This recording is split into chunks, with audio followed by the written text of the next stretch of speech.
a man who probably has plenty of vinyl or listened to, John McMullen. He joins us live, 97.3 ESPN. I know he had a late night with his NFL coverage for FanRag Sports at the double dip last night. No pun intended with the dip. See what I did there? Very good. All right, John, how are you?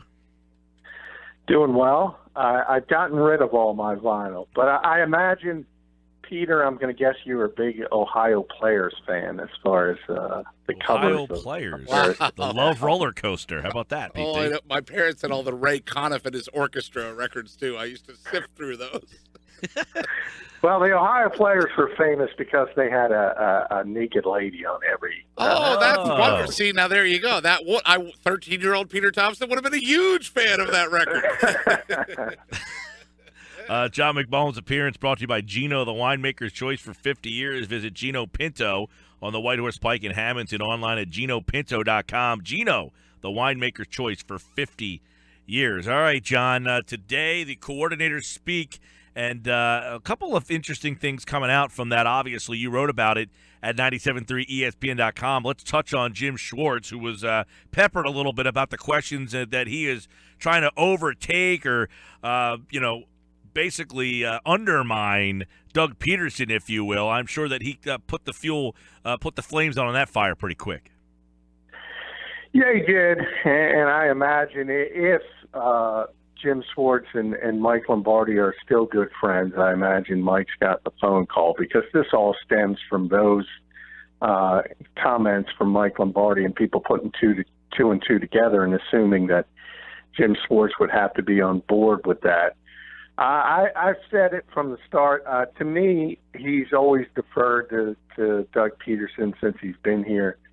In fact, he's always gone out of his way to do that. Did that again today. I'm not sure how much more he can do, and he admitted he's got a brash personality. He does, and that's the only way he knows how to coach. So if people are going to take that personality as an attempt to usurp the head coach, well, there's not much he can do about that, because it's pretty tough to change your personality at his age, and he is who he is. Now, while I say that, he definitely has ambition to become a head coach again in this league, but you could say that about just about every coordinator. So I don't know how that differs either. Yeah, and he said today that he is very comfortable with his relationship with Doug Peterson, and that Doug Peterson is very comfortable with the relationship with Jim Schwartz. Do you buy that the head coach feels the same way? Yeah, I do. I mean, some people have argued that Doug is the only one in the building who doesn't realize Jim is trying to undermine him. There's sort of whispers like that, certainly. But again, I think that goes back to his personality. People assume certain things if you act a certain way. And there's no question Jim has a big ego, and he's a former head coach in this league, and he carries himself like a head coach. But I think that was the case. You could say that about everywhere. There's a lot of former head coaches that are now coordinators in this league, and you'd probably be able to say the same thing about most of them. I think this is sort of, I mean, we're in a society that kind of embraces conspiracy theories. I don't see it. I don't think there's any there. I don't think, and it would be dumb for Jim Schwartz, as I explained last week on the show, to try to undermine Doug Peterson, because I don't think that would go over very well with the owner. I don't think that would be the best way to get this job. Well, to be clear, John, to be clear, I meant to say is, if I could see Schwartz being an interim, but do you think that if Peterson was to be fired in midseason or at the end of the year, they would go to Schwartz? Would he be the internal full-time candidate? I feel like he's more of an interim guy because he's a defensive-minded guy. Typically, Jeffrey Lurie has wanted to go offense.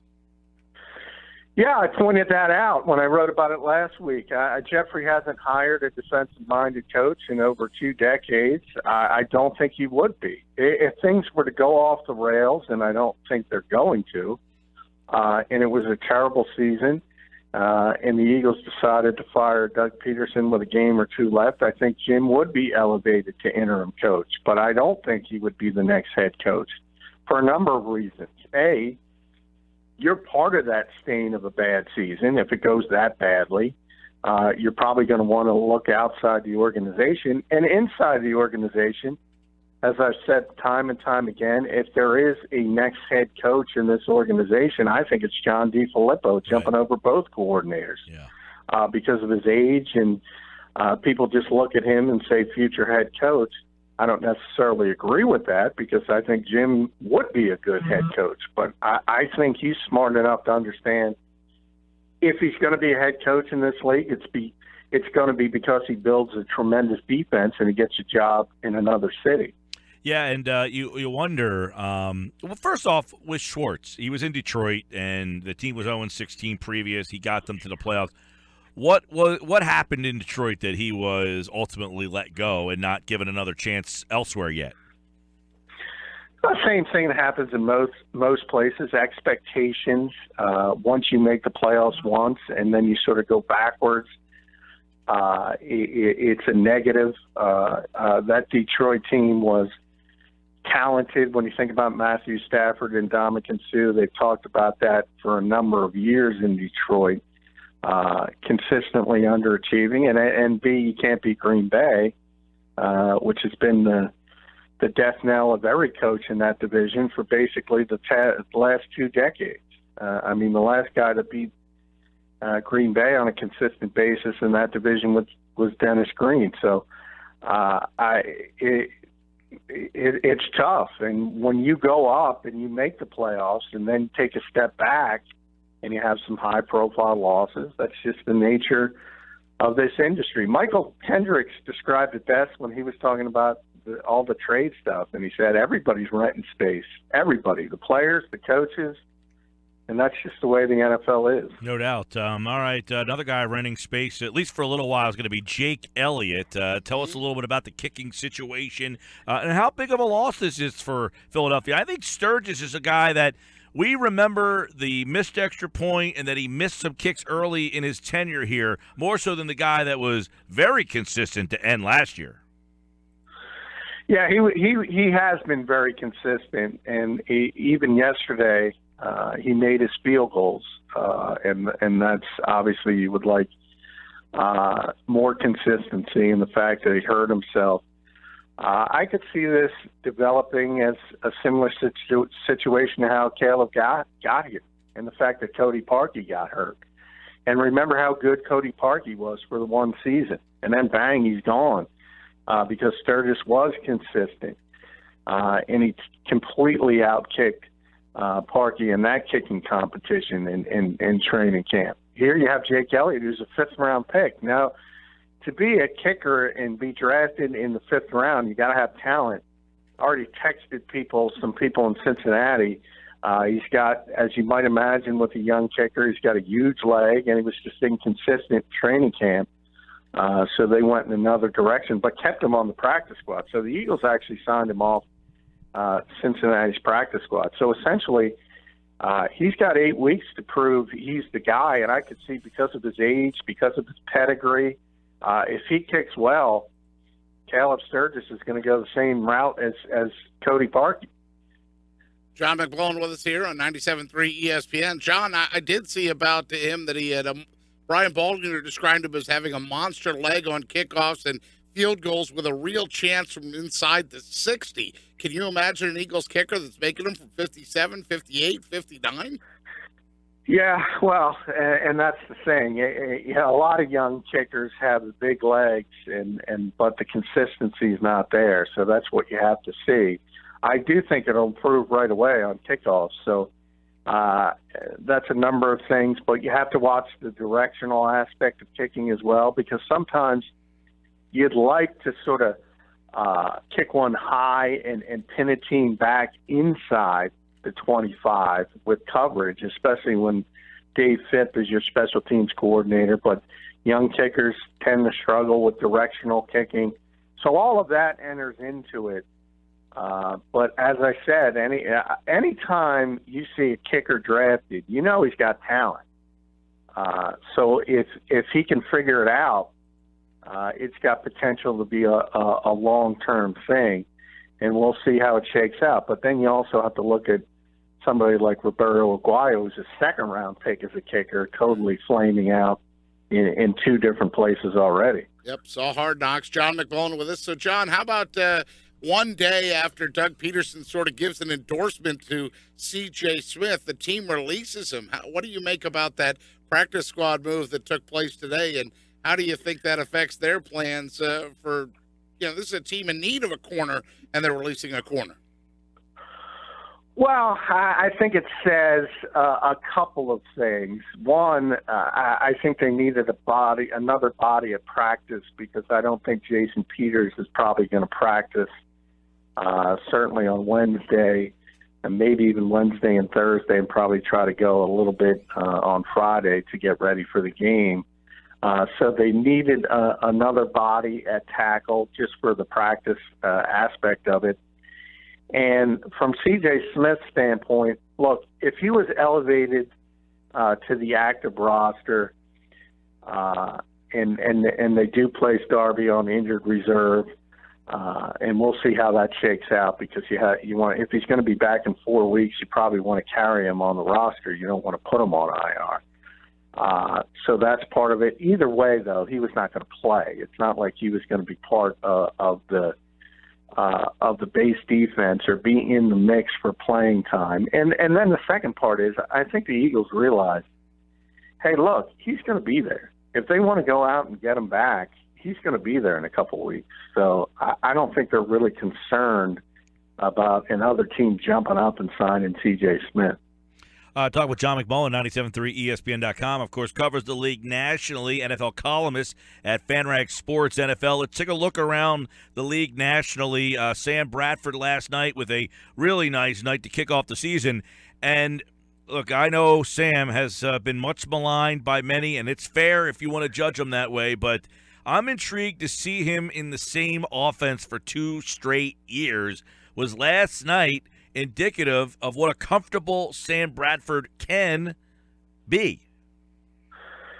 Yeah, I mean, Sam's great when he's in the pocket and he's clean. I mean, the accuracy is what everyone describes it as. At times, it's unbelievable. I'm ready to say if it's not Aaron Rodgers, Sam Bradford's 1 and 1A as far as accuracy in this league goes. He makes throws that are just unbelievable at times. And you'll see, if you go on Twitter today, you'll see GIFs all over the place showing these windows Sam is fitting the ball in. But the issue with me with Sam Bradford and why he's a mediocre quarterback is the reality of the NFL and what you saw Carson Wentz do in Washington on the touchdown to Nelson Aguilar.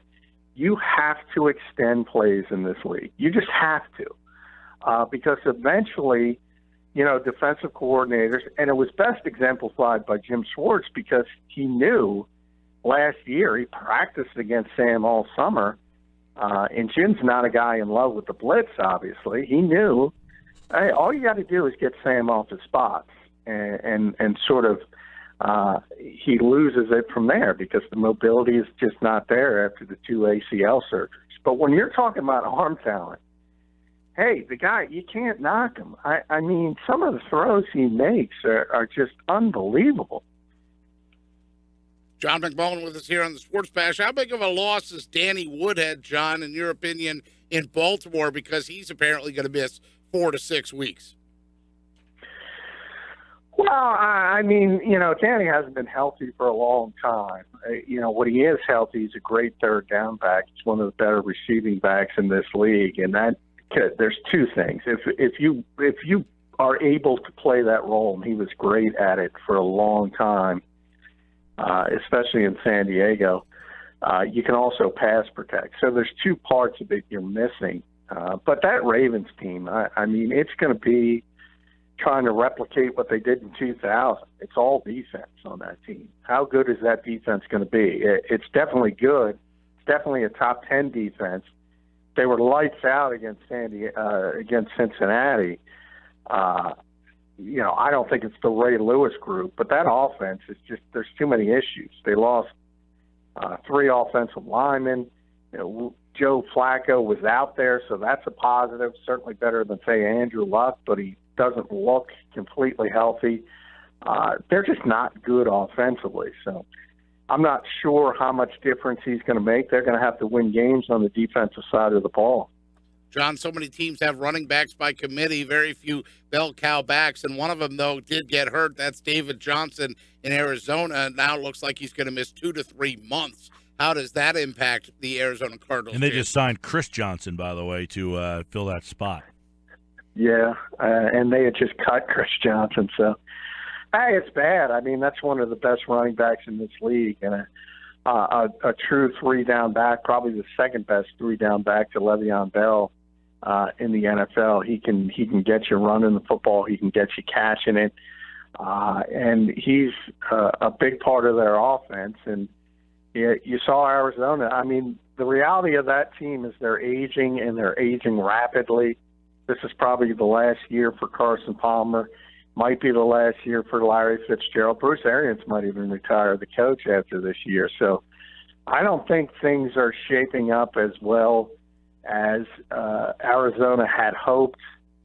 But the good news for them is that Seattle's got their own issues. So maybe that will keep them in a little bit closer in that division. But I don't think it's going to be a good year for Arizona. Hey, how do you think the Adrian Peterson New Orleans thing ends up going? It's not good. I mean, I've been saying for years on this show, Mike, I love Adrian Peterson. I think he's the best pure runner this league has seen since Jim Brown. That's how good he was as a runner. But he never, in a lot of ways, because I think he was so gifted, he didn't do the other things you need to do, the things that Le'Veon Bell does. He's a terrible receiver. He's always been a poor pass blocker and pass protection. So at this stage of his career, he's a 2-down back. And New Orleans has already decided that Mark Ingram's better at this stage. The only reason he played as much as he did last night was because Sean Payton was doing him a solid and trying to get him a touchdown in Minnesota. I don't think he's going to play moving forward. So, it was a strange signing when it happened. It didn't make sense. When you consider New Orleans, their offense, and what they do, to have a running back that can't catch the football with Drew Brees, what's the point? Yeah, and you wonder if someone would call and try to trade for him. I mean, a team that maybe I don't know. Well, maybe Arizona. New York, potentially, right? There was a lot of talk about the Giants and their offensive line is hideous, though. Speaking of offensive lines, it looked like Minnesota recognized that they had problems on the line, unlike the Giants, and it helped them last night. Yeah, I mean, the Vikings have 5 new starters on the offensive line. Well, actually 4, but the 5th is Joe Berger, and he's playing a different position. So all 5 positions are different. I don't think I've ever seen that in an NFL team in the modern era, but that tells you how bad that group was last season. And Berger was really the only above-average player on that line. And they were good. I mean, Riley Reef at left tackle was lights out. He's a former first-round pick. Mike Remmers, who was the Carolina's right tackle when they were 15-1 going to the Super Bowl. He's a really good run blocker, and you saw Dalvin Cook get the 2 big runs. And Berger's a good player, and then they got the 2 young guys in the middle. Pat Eflin's going to be a star. Former Ohio State center. So they've really done a good job. The question is chemistry, consistency, all that from week to week. But they're going to be a lot better than they were last year. John McMullen, don't forget to check out his national column on FanRag Sports NFL and all of his Eagles coverage at 973ESPN.com. Follow him on Twitter at JF McMullen. And, of course, John will talk to him tomorrow here with the what is the so the coordinators speaking on Tuesdays this year. That's different, right? That's new?